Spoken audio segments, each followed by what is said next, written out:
Amy Levins is very clever with a turn of phrase and loves to play around with this kind of thing. So what we're trying to do, and it's clear what the image is saying, from hell to heaven, and this is to motivate and sort of encapsulate our work around the business-led transition from coal, oil, and natural gas to efficiency and renewable energy. And we're finding that this kind of future messaging is extremely powerful in getting people to listen to us and to want to be involved in this process of moving towards this vision. Now I'm going to move a little more specifically towards transportation.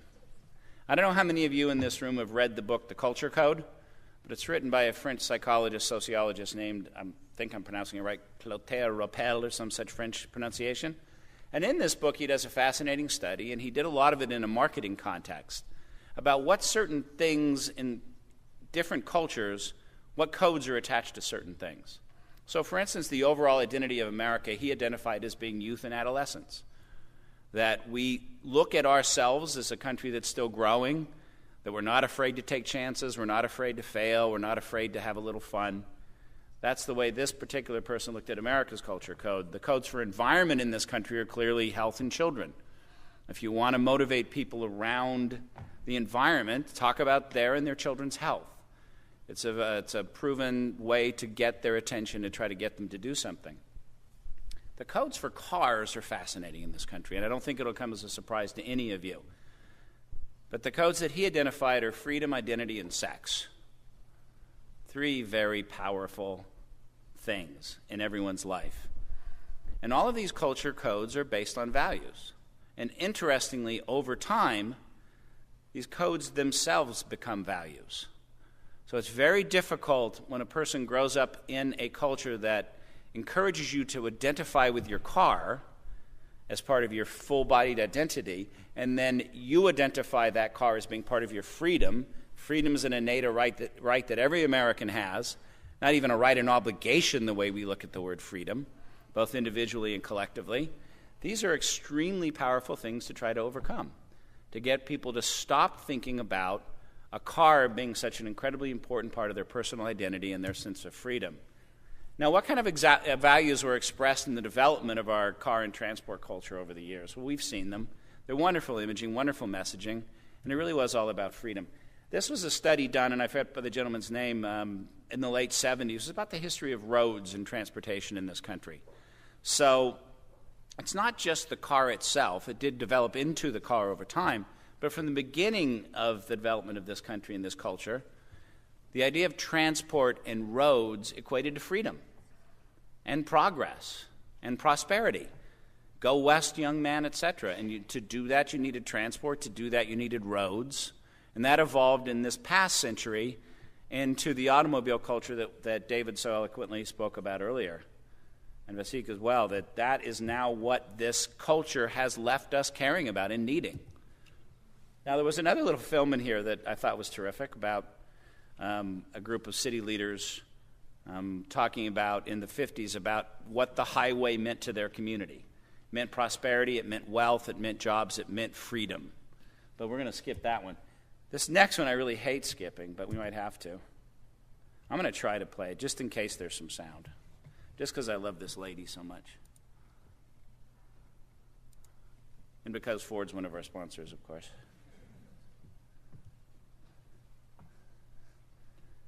Oh, shoot, it's not working.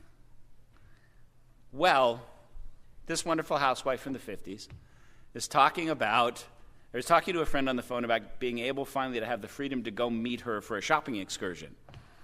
And before getting her own Ford, now she has hers, her husband has his, she didn't have the freedom to do those kinds of things in life. So this type of messaging and marketing has been in effect in this society and this culture for decades, and it's worked very, very well. And she's just perfect, of course. Great casting. Now, you'll notice Daddy got the better car, but it was the 50s. He got the cool new sedan, and she wound up with the station wagon. Product of their time, the sociologists say. You can't change them.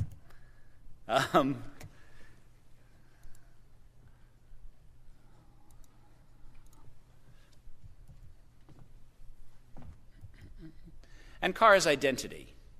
Again, this is something that's been in the messaging about selling cars to people, particularly in our society, for a very, very long time. Starts with the choice of cultivated taste, and then the coolness of the 50s, the studliness of that muscle car in the 60s. And even now, companies like Toyota, they're not silly. They have very strong marketing departments. They now appeal to a different sense of identity, but the car is still so intricately and completely attached to the individual buyer's identity. You're the kind of person who knows how to save energy. Buy our car.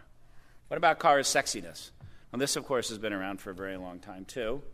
Starting with the women in the upper left-hand side of the screen in the flapper era, looking very sultry in the back of that, whatever that is. What is that? Does anyone know?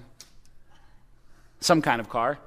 And then the Wolseley, and then the Cadillac, or I think it's a Cadillac.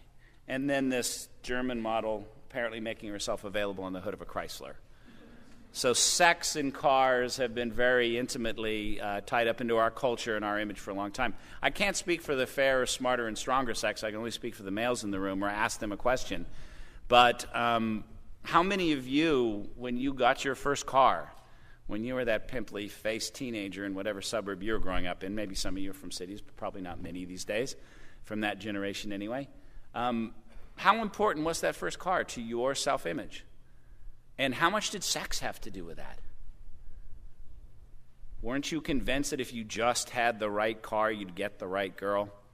That stuff has been drilled into our minds for decades and decades. And that's indelibly stamped upon our consciousness. It's in our DNA, and that's hard stuff to break out of. Oh, I can't play this one. How sad. It was a joke, but it won't work now. These salesmen are telling this woman about how this car is 4 inches longer, and then she looks very happy.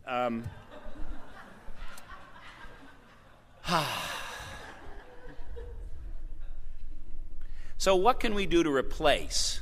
How do we go about replacing that incredible identity and freedom pull that the idea of personal transportation has on us culturally?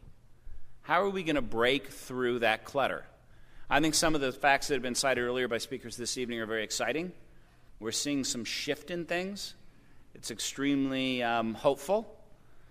But I think there's an incredible amount of work to do in terms of creating a future that people want to move towards around transportation that they're going to do because they want to, because they like the look of it, because it serves their values, because it serves the type of world they want to live in and that they want to hand on to their children. And I love this quote. So a lot of businesses are doing this stuff today already. Businesses business for profit has always been way out ahead, frankly, in the visioning arena in this country, at least in a way that's talked about and seen. There are a lot of NGOs doing terrific work, including some of us with us here today. Now I'm going to hand it over to Dave, Dave Myers, who Sue will come up and introduce. I don't want to take someone's job away. Oh, I can do it? Oh, terrific.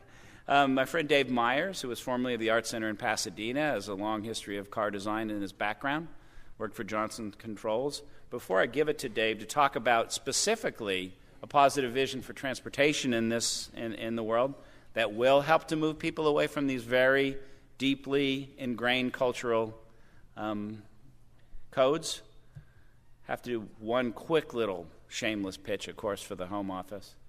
This is a quote that I like to read when I get discouraged from time to time. I think the challenge is the change is coming. That's inevitable. The only thing we can do is affect the character of that change, Senator Robert Kennedy. So Imagine a World is a project. There's the URL. You're more than happy to welcome to go join it and look at it. But here's to creating a positive vision of a future in general and one around transportation. Dave Myers.